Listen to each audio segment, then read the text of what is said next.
Bienvenue. Aujourd'hui, on se lance dans une exploration du marketing d'affiliation et des cours en ligne. On a épluché pas mal de guides récents, de Shopify, Hostinger, des blogs, des forums. Exactement. L'idée, c'est de décortiquer tout ça pour voir comment ça marche en 2025. Les bases, les stratégies, l'automatisation et même comment créer et vendre ses propres formations. Sans oublier les aspects pratiques. Tout à fait. Alors, commençons peut-être par le début. L'affiliation SEO, c'est l'art d'utiliser Google, en gros, pour faire la promo de produits et toucher une commission. C'est ça. En fait, t'as 3 joueurs. L'annonceur, celui qui vend. L'éditeur, l'affilié quoi, c'est toi. Et le client. Simple. Oui, mais sur Instagram par exemple, c'est un peu différent. On voit beaucoup de liens en story, des codes promo. Ah oui, Et très important, la transparence. En France, l'ARPP, la DGCCRF, ils insistent là-dessus. Faut dire clairement quand c'est un partenariat payé. d'accord. La transparence, c'est noté. Et si on démarre de zéro, où est-ce qu'on trouve de l'aide gratuitement si possible? J'ai vu des mentions de forums, Web France, ce genre de choses. Oui, ce sont de bonnes pistes. Les blogs spécialisés, les chaînes YouTube aussi. Learn Things en lisent pas mal. Mais franchement, le plus important au début, c'est la niche. La niche. Faut trouver un sujet qui te passionne, où il y a de la demande, ça tu peux vérifier avec Google Trends, mais où la concurrence est gérable. Hostinger et Affilies sont d'accord là-dessus. Mieux vaut viser le yoga pour débutants que juste le fitness, tu vois? Oui, se spécialiser, logique. Une fois qu'on a ça, le contenu, il faut qu'il soit bon, original, qu'il aide les gens. Exactement. Et les avis produits, c'est hyper puissant.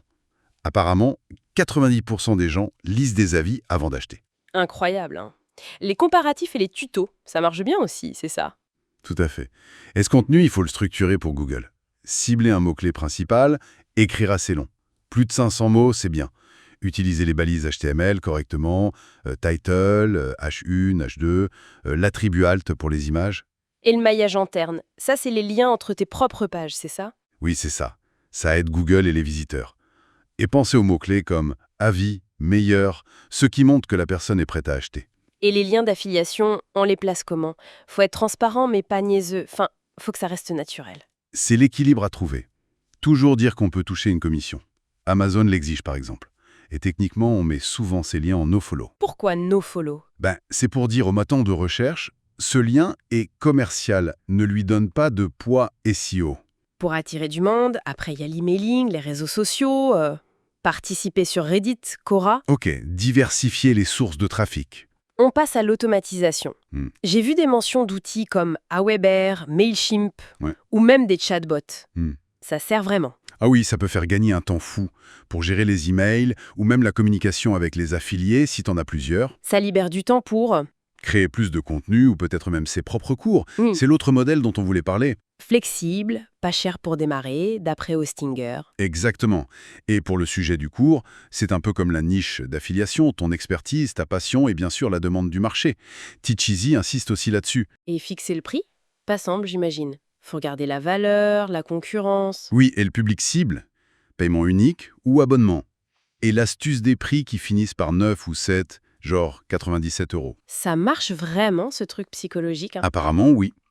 Pour la promo des cours, SEO, pub payante sur Google ou Facebook, créer une liste email. Et surtout, la confiance. Les témoignages, la preuve sociale. C'est clé. D'accord.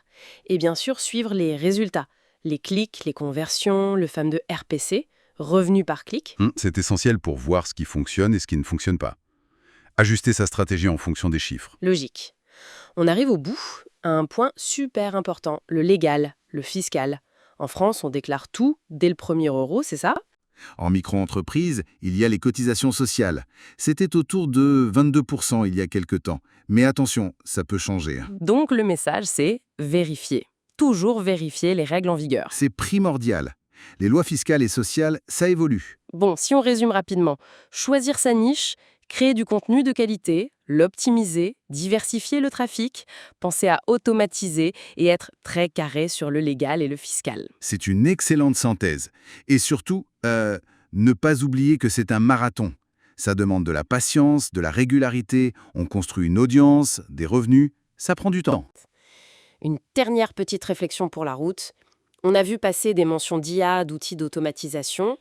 Avec cette montée en puissance de l'intelligence artificielle, quelle place restera-t-il pour l'authenticité, pour la touche humaine qui crée la confiance, que ce soit en affiliation ou pour les créateurs de cours en 2025? Excellente question. L'équilibre entre technologie et humanité, c'est sans doute le grand défi à venir. À méditer.